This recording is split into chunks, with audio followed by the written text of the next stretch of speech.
धीरे धीरे रेवती जब कुछ सयानी हुई, इधर जब रेवती थोड़ी सयानी हुई है,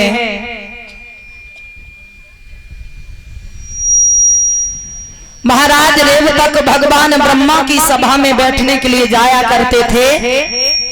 तो जब रेवती छोटी थी उसी समय ब्रह्मा जी की सभा में चले जाते हैं। लेकिन जब ब्रह्मा जी की सभा में पहुंचे तो 3 युग बीत गए।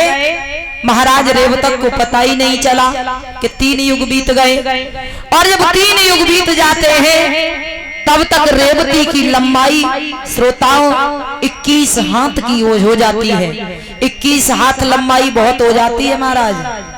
21 हाथ की लंबाई बताई जाती है रेवती की। इधर जब 3 युग बीतने के बाद रेवती का जन्म सतयुग में बताते हैं हुआ। सतयुग त्रेता और द्वापर लग गया। 3 युग बीत गए। और जब द्वापर आया तो महाराज रेवतक को अपने घर की याद आई। सोचने लगे भला मैं तो किस लिए आया था और मैं लौट के ही नहीं गया।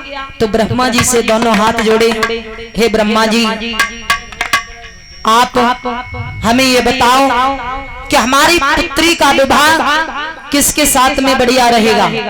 ब्रह्मा जी से कहा रेवती का विवाह हम किसके साथ में करें।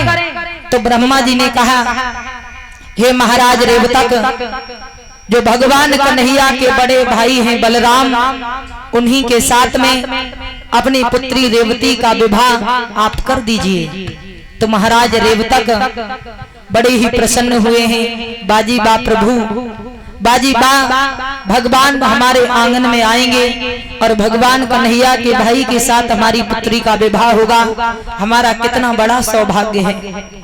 महाराज रेवतक अरुणत नगरी में पहुंच जाते हैं और पूर्ण तैयारियों को करवाया। एक पत्र लिख करके लगुन टीका जो भी होता है सब द्वारिका के लिए भिजवा दिया।